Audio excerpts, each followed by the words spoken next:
English Daily 15 Minutes. Hello, everyone. Welcome back to English Daily 15 Minutes. I'm Sarah. And hello from me too. I'm John. It's great to be here today for another daily podcast episode with all of you. Exactly, John. It's been a while since our last episode, right? How are you doing these days? I'm doing great, Sarah, thanks. I am really happy we are catching up today. It is always nice to sit down and talk about life. Me too.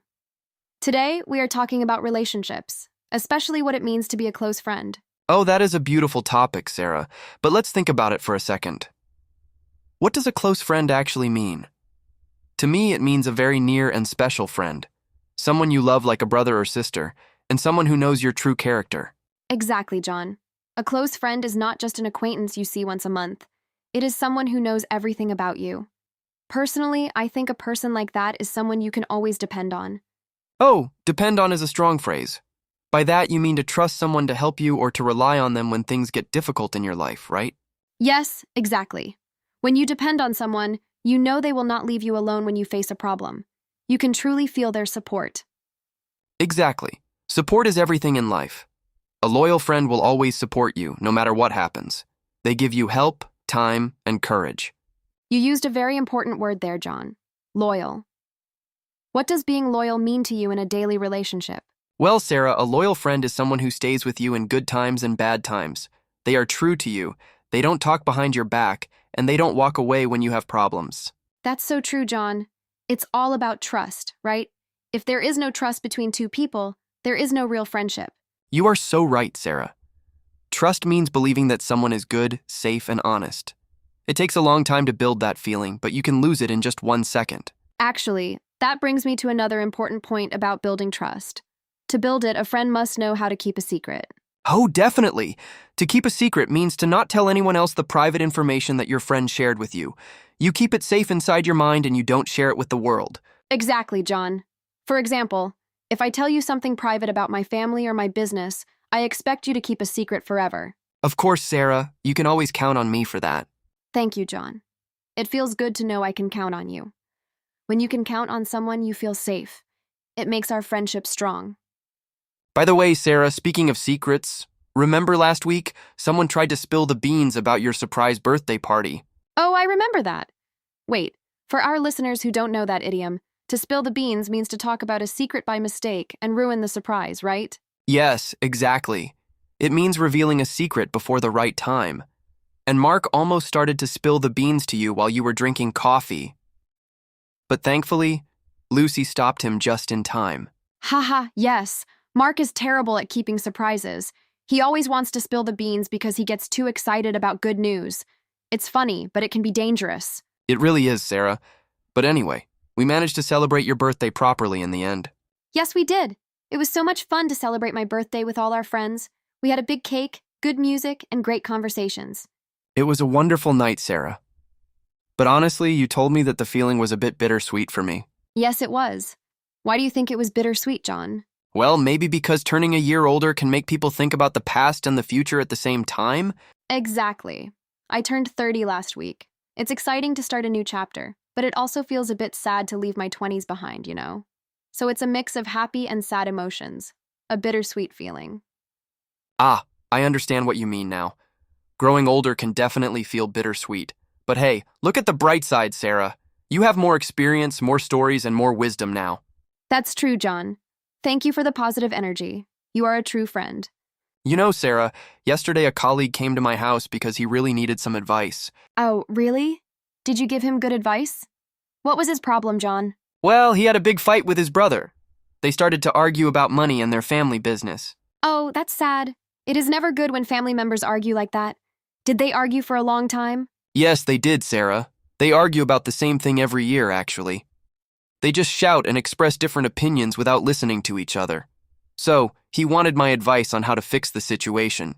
And what did you tell him, John? What was your advice? I told him that he needs to be completely honest with his brother. Honest communication changes everything because telling the truth shows real respect. I agree completely, John. You have to be honest, even when the truth hurts. Being honest is always the best way to save a long relationship. Exactly, Sarah. And I also told him that he must learn to forgive his brother's past mistakes. Yes, forgive is a very strong word. It means to stop feeling angry at someone who did something bad to you. It is not easy to forgive someone when you are deeply hurt.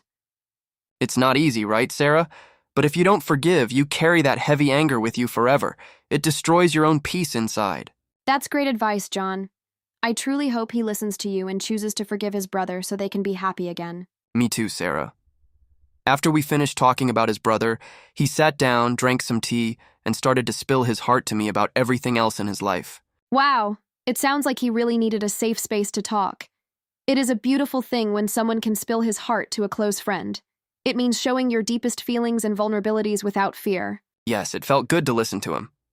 When people spill his heart like that, you realize how much they trust you and value your presence in their life. Exactly, John. Did you manage to make him feel better in the end of the evening? I think so, Sarah. In the end, the conversation was getting too serious, so I told a stupid joke about a cat and managed to make him crack up. Haha. You are always good at making people crack up, John. You always have a funny story or a joke ready in your pocket. Well, life is too short to be serious all the time, right? To crack up means to suddenly start laughing a lot, and we all need to crack up and laugh sometimes to stay healthy. That is so true, John. A friend who can make you crack up when you are sad is a real treasure. So, Sarah, let me ask you another question about this. What do you do when a friend makes a mistake?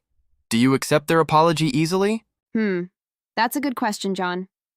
It depends on the mistake, but usually I try to accept people as they are. To accept means to say yes to reality and welcome people without judging them for their flaws. That's a very mature answer, Sarah. It's important to accept that nobody is perfect in this world. We all make mistakes in our lives. Exactly, John. If we want our friends to accept us with our flaws, we must accept them too, right? Definitely, Sarah. Sounds like a plan for a happy and long friendship. Speaking of plans, John, remember our summer trip last year? Oh, I remember that trip.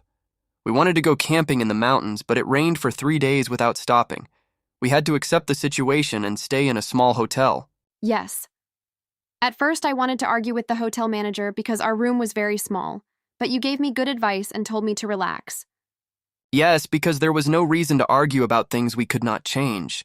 And in the end, we had a wonderful time playing card games and drinking hot chocolate. It was true. It was a bittersweet memory because we could not see the beautiful mountains, but we became closer friends during those rainy days. I knew then that I could always depend on you in any situation. Thanks, Sarah. That means a lot. When you know you can depend on a close friend, the rain doesn't matter at all. You just enjoy the moment. Exactly. By the way, did you ever tell anyone about the scary story I told you in that hotel room? You promised to keep a secret. Haha, no, Sarah, I always keep a secret.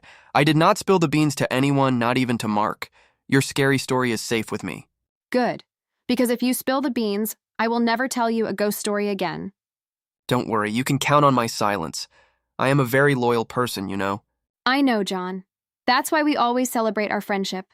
Every time we look back at those old memories, we just crack up. Yes, we really crack up every time. Well, I think we covered all our main ideas about friendship, trust, and communication today. Well, John, that was a wonderful conversation about friendship, but let's not say goodbye to our listeners just yet. Exactly, Sarah. Let's stay right here. Now it is time for our special vocabulary practice section. Yes. Let's move on to our vocabulary part. We have 15 important words to practice today. Our listeners will learn them very well. Sounds like a plan, Sarah. I can start with the first phrase. Our first phrase today is close friend. Great. A close friend means a very near and special friend, like a brother or sister. For example, John is my close friend and we work together. Thank you, Sarah.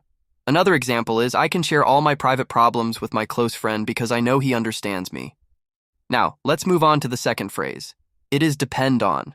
To depend on means to trust someone to help you when things get difficult in your life. For example, young children always depend on their parents for everything. Exactly, Sarah. Another everyday example is you can always depend on me when you need help with your car or your house. What is our third word today, Sarah? Our third word is trust. Trust means believing that someone is a good, safe, and honest person. For example, it takes a long time to build trust in a new relationship. That is very true, Sarah. We can also give this example. I lose my trust completely when someone lies to me about small things. Let's pass to the fourth phrase now. It is keep a secret. To keep a secret means to not tell anyone else the private information that your friend shared with you. For example, a good friend knows how to keep a secret for many years. Yes, actually. And another example is, please keep a secret about my new job plan because I don't want my boss to know yet. Let's look at the fifth phrase, Sarah. It is count on. To count on means to rely on someone or feel totally safe with them. For example, I know I can always count on my family when I have financial problems. Perfect. We can also say this in daily life. Don't worry about the presentation tomorrow. You can count on me for the technical part. Let's jump to the sixth phrase. It is spill the beans. To spill the beans is a great daily idiom. It means to talk about a secret by mistake and ruin a big surprise. For example, my little brother always spills the beans about Christmas gifts. Haha, yes. Another common example is please don't spill the beans about the surprise party tonight because she has no idea. Now, let's see the seventh word. It is celebrate. To celebrate means to do something enjoyable because of a special occasion or a big success. For example, we want to celebrate my graduation next week with a big party. Awesome. Another example is they always celebrate their wedding anniversary with a nice dinner at a romantic restaurant. Let's move to the eighth word, Sarah. It is bittersweet. Bittersweet means a mix of happy and sad emotions at the exact same time. For example, leaving my old school and my old friends was a bittersweet moment for me. I understand that feeling, Sarah. We can also say, finishing a very good book or a long television series gives me a bittersweet feeling. Now, let's go to the ninth word. It is advice. Advice means an opinion or a helpful suggestion about what someone should do in a situation. For example, my English teacher gave me good advice about my career. Right. Another example is, I always ask for your professional advice when I have a problem with my digital projects. What is the 10th word, Sarah? The 10th word is argue. To argue means to speak angrily because you disagree with another person. For example, my neighbors argue about their garden every single day. Yes, they do.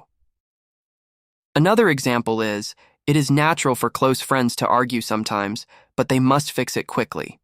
Let's check the 11th word now. It is honest. Honest means telling the truth and not lying, cheating, or stealing from others. For example, an honest person never tells lies to their friends or family. Exactly, Sarah. We can also say this in a conversation, please be honest with me about your feelings because I want to know the truth. Now, let's pass to the 12th word. It is forgive. To forgive means to stop feeling angry at someone who did something bad or hurtful to you. For example, it is hard to forgive someone who breaks your trust. That is true. Another example is, she decided to forgive her friend after they had a very long talk about the mistake. Let's move to the 13th phrase, Sarah. It is spill one's heart. To spill one's heart means to express your deepest feelings, secrets, and vulnerabilities to another person. For example, last night I sat down and started to spill my heart to my sister. That's nice. Another example is, he really needed to spill his heart to someone because he felt very lonely in the new city. We have 2 more words left. The 14th phrase is, crack up. To crack up means to suddenly start laughing a lot because of something very funny. For example, his funny facial expressions always make me crack up during work. Yes. We can also say the whole class started to crack up after the teacher made a funny mistake. And our final word today is loyal. A loyal person is someone who stays with you in good times and bad times. For example, a loyal dog never leaves its owner alone, even in difficult moments. Beautiful example, Sarah. Another one is, she is a loyal employee and works very hard for the company for 10 years. Wow, John. We successfully practiced all 15 words with our listeners today. We gave 2 examples for each word. Yes, we did. This vocabulary section was very useful, actually. I hope our listeners repeat these sentences at home. I am sure they will. Practice makes perfect, you know? Well, that is the end of our second section today on English Daily 15 Minutes. Thank you so much for listening to us, everyone. Keep practicing these words daily and write your own sentences. Goodbye, everyone. See you in our next podcast episode. Bye for now, have a great day, and take care.